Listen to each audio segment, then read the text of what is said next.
యామని డ్రామాలు వేస్తున్నారు, ఇంకొకసారి పిచ్చి పిచ్చి నాటకాలు వేస్తే మాత్రం అస్సలు ఊరుకోనని నా వార్నింగ్గా యామనికి చెప్పు అని చెప్పనేసరికి ఒక్కసారిగా సిద్ధార్థ అక్కడి నుంచి వెళ్ళిపోయి కావ్య వెనక్కి తిరిగేసరికి రాజు ఉంటాడు. ఏంటి కలవతి గారు, సిద్ధార్థని ఇక్కడికి పంపించింది యామినినా అని చెప్పనేసరికి అవును రామ్ గారు, యామిని మీకు పైకి కనిపించి అంత మంచిది కాదు.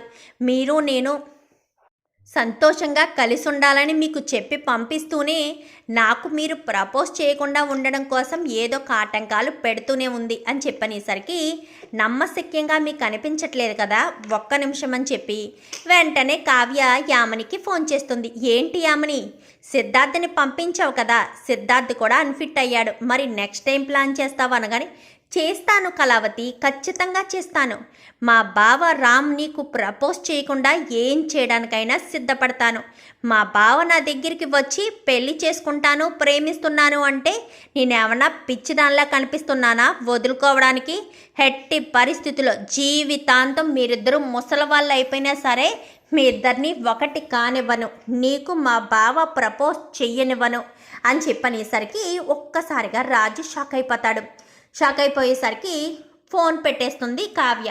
ఇప్పటికైనా అర్థమైందా అనగానే అర్థమైంది కళావతి గారు, ఏం చెయ్యాలో కూడా నాకు అర్థమైంది, మీరు ఇంటికి వెళ్ళండి అని చెప్పనేసరికి ఏం చేయబోతున్నారు అని చెప్పాను కానీ మీరు ఇంటికి వెళ్ళమని చెప్పానా అంటూ రాజు చాలా ఆవేశంగా కారు తీసుకుని వెళ్ళిపోతాడు. ఇంతకీ ఈయన ఏం చేయబోతున్నారు, ఎక్కడికి వెళ్ళబోతున్నారు అనుకుంటూనే కంగారుగా వెళ్తాడు.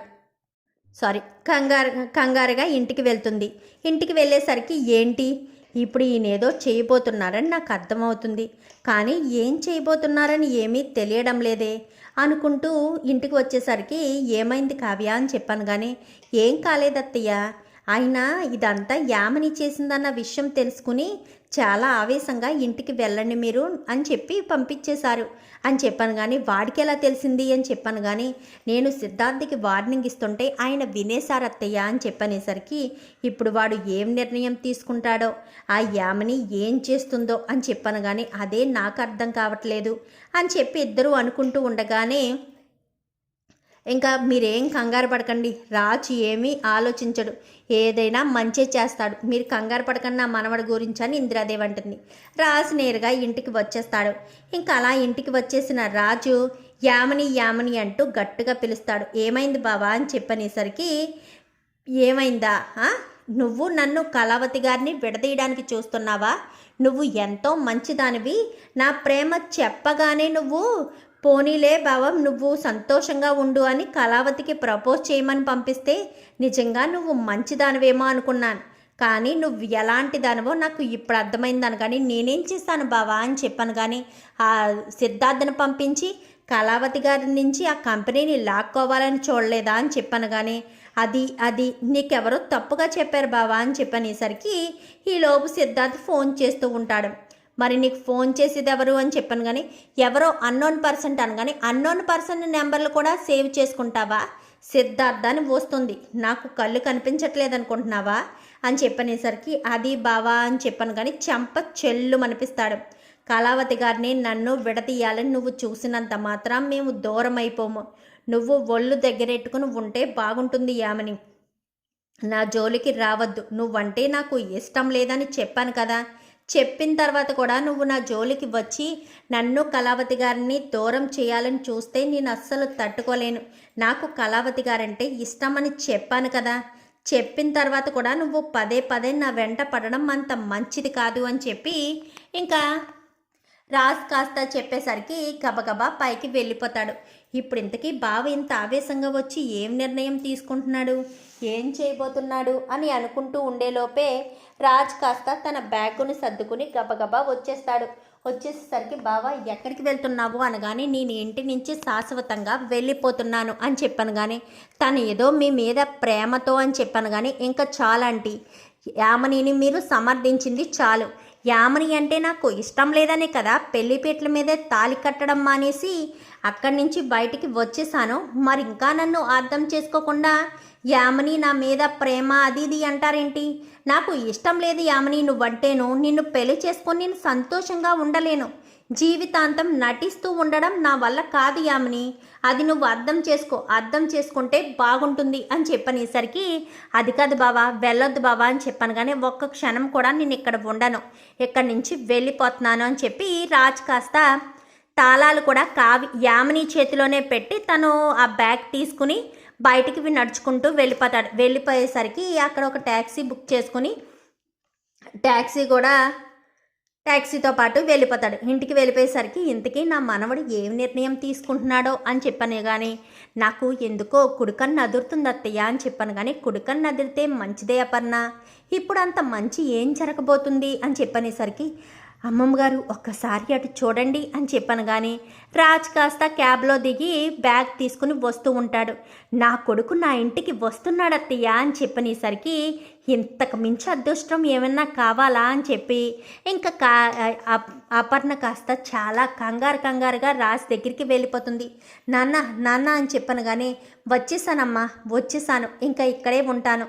కళావతి గారు, ఇప్పటి వరకు మీకు నా మనసులో మాట చెప్పలేదు కదా అని చెప్పనేసరికి, ఒక్కసారిగా ఇప్పుడు చెప్తావా నాన్న అని చెప్పాను. కానీ అవునమ్మా, ఇంతకు మించిన సమయం మళ్ళీ దొరుకుతుందని నేను అనుకోను, అందుకే ఇప్పుడే నా మనసులోని మాట చెప్పేద్దామనుకుంటున్నాను. కళావతి గారు, మీకు ఒప్పుకోకపోయినా మీరంటే నాకు చాలా ఇష్టం. మిమ్మల్ని పెళ్లి చేసుకోవాలి అనుకుంటున్నాను. మీకు నేనంటే ఇష్టం ఉంటే చెప్పండి, ఈ ఇంట్లో ఉంటాను. లేదంటే మీకు నేను ఇష్టం లేదు అంటే ఇంకా మీకు లైఫ్లో కనిపించను, ఇక్కడి నుంచి దూరంగా ఎక్కడికైనా వెళ్ళిపోతాను అని చెప్పనేసరికి కావ్య కాస్త రాజ్ని హత్తుకునేసరికి, ఇంకా అర్థం కాలేదా మనవడా, ఆడపిల్ల నోరు విడిచి ఎలా చెప్తుంది, హత్తుకునే చెప్తుంది కదా నా మనవరాలు. అవును రామ్ గారు, మీరంటే నాకు చాలా చాలా ఇష్టం, అందుకే కదా మీకు ఇంతలా ప్రతిసారి మీతో కలిసి తిరుగుతున్నాను. ఇది కూడా మీరు అర్థం చేసుకోలేకపోయారా అని ఇద్దరు కూడా చాలా హ్యాపీగా ఉంటారు. ఇంకెందుకు ఆలస్యం, అమ్మ పంతులు గారిని పిలిపించి వీళ్ళిద్దరి పెళ్ళికి ముహూర్తాలు పెట్టించేస్తే బాగుంటుందేమో అని చెప్పనేసరికి, అదే అనుకుంటున్నాను సుభాష్. రామ్కి కళావతికి పెళ్లి చేసేస్తే ఇంకా మనకి ఏ గొడవ ఉండదు, మనకు అప్పగించిన బాధ్యత కూడా నెరవేరిపోతుంది అని చెప్పనేసరికి, సరే నేను పంతులు గారిని పిలిపిస్తాను, అమ్మ కావ్య రాముని గదిలోకి తీసుకువెళ్ళు అనగానే, సరే అత్తయ్య అని చెప్పి గదిలోకి తీసుకువెళ్తారు. ఇంకా రుద్రాణి అయితే కుళ్ళుకుంటూ ఉంటుంది. ఏంటత్త అంతలా షాక్ అవుతున్నారేంటి, రాజ్ మళ్ళీ ఇంటికి లగేజీతో సహా వచ్చేసాడు అనా, ఆ యామిని పాపం ఏమైపోతుందనా, ఫోన్ చేసి చెప్పండి, మీకు యామినికి మంతనాలున్నాయి కదా, ప్రతిరోజు యామినితో మీరు మాట్లాడుతూ ఉంటారు కదా అని చెప్పనేసరికి, ఏం మాట్లాడుతున్నావు అనగానే, నేను చూశానత్తా, యామిని మీరు ఫోన్లో మాట్లాడుకోవడం నాకు తెలుసత్తా, నేను చూశాను, మీరు ఎందుకు నటించాలనుకుంటున్నారు, మీరు ఎవరి దగ్గరైనా నటించండి కానీ నా దగ్గర మాత్రం నటించకండి అత్తయ్య అంటూ ఇంకా స్వప్న చెప్పేసరికి ఒక్కసారిగా రుద్రాన్ని కాస్త షాక్ అయిపోతుంది. ఇంకా షాక్ అయింది చాలే అత్తయ్య అని చెప్పి ఇంకా స్వప్న అయితే లోపలికి వెళ్ళిపోతారు. రుద్రాని రాహుల్ మాత్రం కుళ్ళుకుంటూ ఉంటారు. రాజ్ కావ్యాలని విడదీయాలని, యామినికి ఫేవర్గా రాజుని పంపేయాలని.